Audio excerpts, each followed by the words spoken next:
Holy Gospel according to St. Mark, the 13th chapter.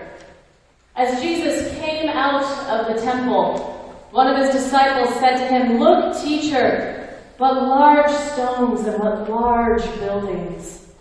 Then Jesus asked him, "Do you see these great buildings? Not one stone will be left here upon another. All will be thrown down." When he was sitting on the Mount of Olives opposite the temple, Peter, James, John, and Andrew asked Jesus privately, "Tell us, when will this be, and what will be the sign that all these things are about to be accomplished?" Then Jesus began to say to them, "Beware that no one leads you astray. Many will come in my name and say, 'I am he,' and they will lead many astray. When you hear of wars and rumors of wars, do not be alarmed. This must take place, but the end is still to come. For nation will rise against nation and kingdom against kingdom. There will be earthquakes in various places. There will be famines. This is but the beginning of the birth pangs." This is the gospel of Jesus Christ. Thanks be to God. Please be seated.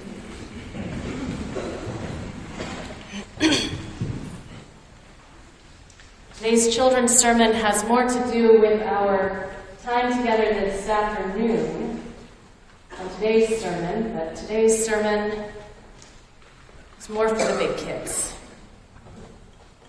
Anybody ever play Jenga? I used to play Jenga as a kid all the time. So who here has ever played Jenga before? Raise your hands. Thank you. And the whole point of Jenga, as we know, is what? What's the point of it? Take blocks out without knocking it over. And what do we do with those blocks once we've taken them out? We put them on the top. Yeah, and we build a higher tower. Right? All right, so we were supposed to do it with one hand. Can you tell I did this a lot as a kid? I would spend hours upon hours in my room playing this game and seeing how tall of a tower I could make. And that's the whole point, right? Just keep building it up and building it up and building it up as tall as you can. Well, I learned pretty quickly. I used to keep my tower height number on the side of the box, right? So I could best myself. And that box this is not that box. That box is probably in a box somewhere in my mother's basement in Pennsylvania. But one thing I learned fairly quickly on was that if I really wanted to get an awesome tower and to build this as high as I wanted it to be, I couldn't just keep taking the safe blocks in the middle. Right? I couldn't just keep leaving holes in the middle of the tower. I had to actually be brave. And I had to start taking blocks from the edges. And sometimes they want to come, like, that was really easy, right? Sometimes the blocks really want to come fast, and sometimes you've got to just, pull them out and yank them. They still want to be where they were, but if you yank them fast enough, you can get them out, and you can build your tower even taller. And to get your tower really, really tall, eventually you're left precariously perching things on single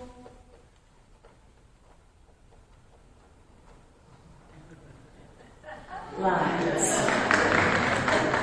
Right? Maybe not the most fantastic of foundations, but man, my tower's getting awfully tall, isn't it? Now, I would do this game over and over again, right? Keep playing it until what happens? What's the point of this game? It eventually falls. Every time, for some odd reason. You just keep building taller and taller until eventually you've gone too far and the whole thing collapses. Now that takes sometimes quite a long time, even when you're being kind of risky, right?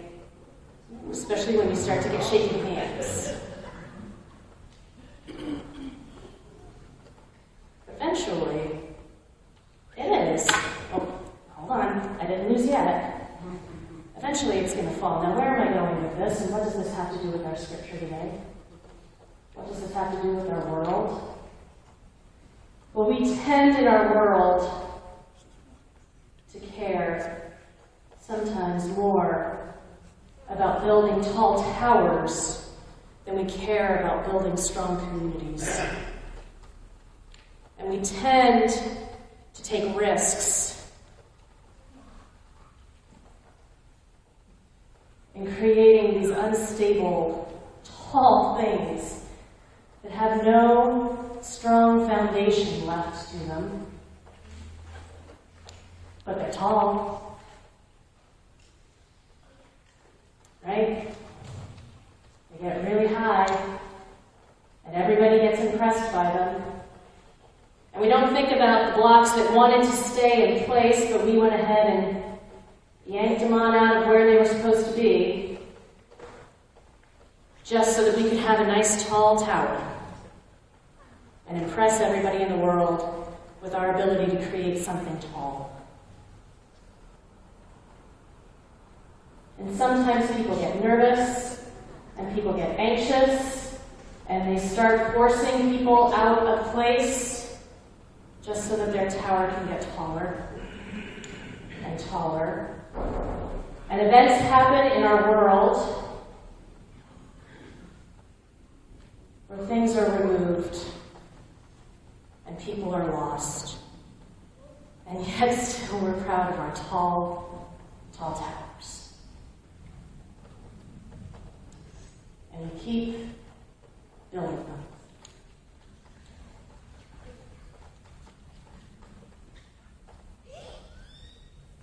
Until eventually there's no way it can stand. And eventually something happens and the tower is gone. We all have dates in our history that we remember as generations when towers come tumbling down. December 7th, 1941. Anyone? Pearl Harbor. November 22nd, 1963. Kennedy assassination. January 28th, 1986. Challenger explosion. September 11th, 2001. Falling of the Twin Towers. It feels like recently more and more events keep getting added to this list, right? When the towers fall, we have, just in my ministry alone, Hurricane Katrina, tsunamis in South Asia in 2004 and in Japan in 2011, and on Friday. We start adding additional events of when towers fall, right? Columbine, Virginia Tech, Sandy Hook, Mother Emanuel, a movie theater, Charlie Hebdo, Friday, November 13th, 2015. We build our towers and we build our towers and we build our towers and we get so excited that they're so tall and they're so big, and we don't always pay attention to who had to pay the cost of being yanked out of place in order for our towers to get so tall. And then the towers fall, because inevitably this is the point of the game, that the towers fall,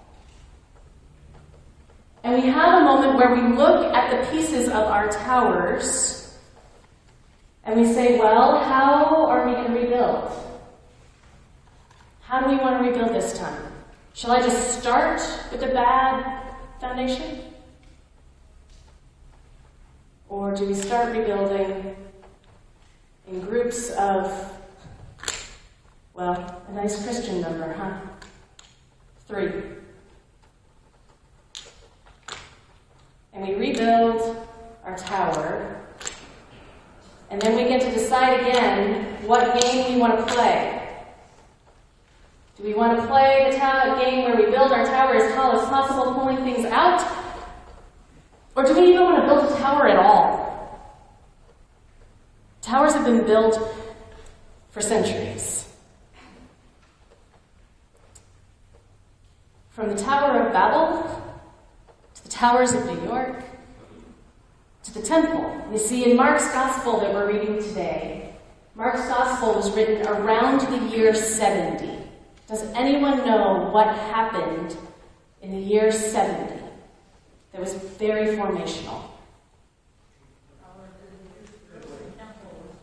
The temple was destroyed. The tower, if we want to call it a tower of the temple in Jerusalem, was destroyed. So our scripture today, think about this. Our scripture today, this was written in the year 70, the same year that the temple was destroyed in Jerusalem. Right? So the gospel writer of Mark is writing and says, Jesus was standing in the temple. He walked out of the temple and the disciples said, look at this amazing building. Look at these stones. And Jesus responds with, do you see these great buildings? Not one stone will be left here upon another. All will be thrown down. So the first readers of this gospel knew exactly what Jesus was talking about. It would be like someone writing a story in the year 2002 about someone walking out of the World Trade Towers in 1980. Look at these amazing buildings, the tallest in the world. Do you see these great buildings? Not one stone will be left here upon another. All will be thrown down. And we would hear the words, and we would remember the newscasts, and we would weep. That is what is happening in our gospel today. In the year 70, Rome attacked Jerusalem. The temple was burned. It was destroyed. By the historical count of Josephus, 1.1 million people lost their lives in that event. Thousands, tens of thousands were sent into slavery. The corporate trauma was raw when this was written. The human-built tower toppled. And this entire chapter of Mark talks about the experience of our falling towers. The persecutions that come after a tower falls. Who are we going to blame? Who's going to take the hit for this destruction?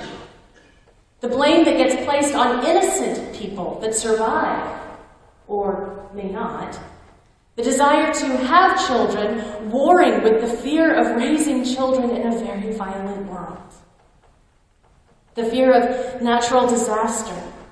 The pain of loss. The call that Jesus then gives us in this chapter to live in the present moment, because the next moment is not promised, and it may not come.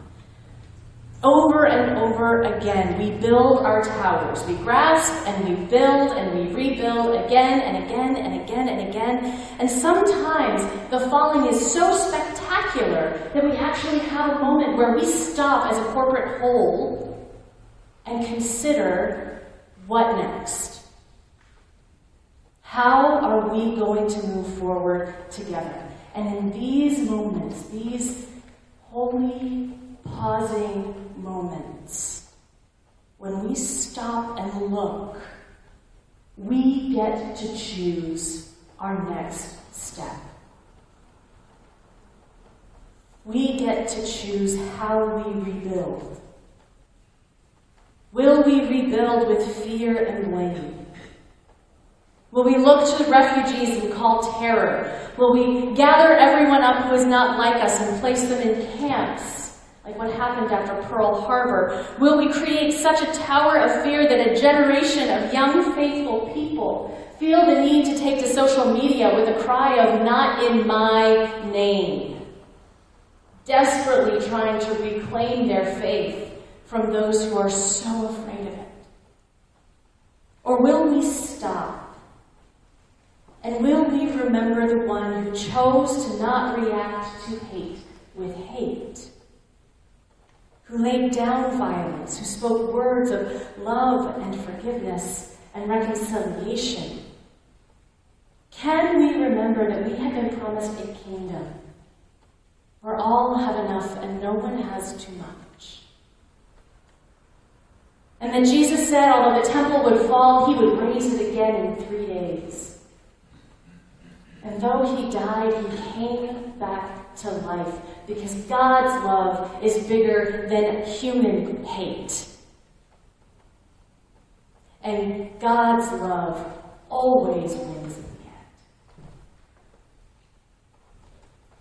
In weekends like this, when we don't know what to say as we stare at the rubble, we as a community of faith get to decide how we want to rebuild. Do we even want to build a tower? And if we do, how do we want to give it a strong foundation so that the inevitable end isn't a collapse? How can we stand with one another, next to one another? The Jenga game has 54 blocks. There are more than 54 of us here in this room. We get to rebuild this tower however we want to. We get to build this community. We get to build this congregation. We get to build this city. We get to build this world, and with whatever kind of sentiments we wish. And we get to choose whatever kind of structure we want that to be and to look like. So my call to us this week: choose what you will contribute as our world begins again to rebuild. Will you contribute patience, love, hope, honesty? What can you contribute, prophetic voice, as we rebuild our world? I'm going to take the Jenga blocks out after worship. And I'm going to find some pens, and you can write what you want to contribute to our community and to our blocks, our building blocks of this community. My call is this: make a choice. Don't just step blindly. Don't just immediately start rebuilding the exact same tower over again to play the same game over again, because the game ends the same way every time. So let's take this moment and make a choice of how we're going to build this and what we're going to build. Heaven knows the children could probably come up with something far more creative than 3-on-3 single block tower. These are hard times. We have hard choices to make. But I believe that we can choose to make the kingdom come. So, beloved saints and children of God, what will you contribute as your building block in the week ahead? We can begin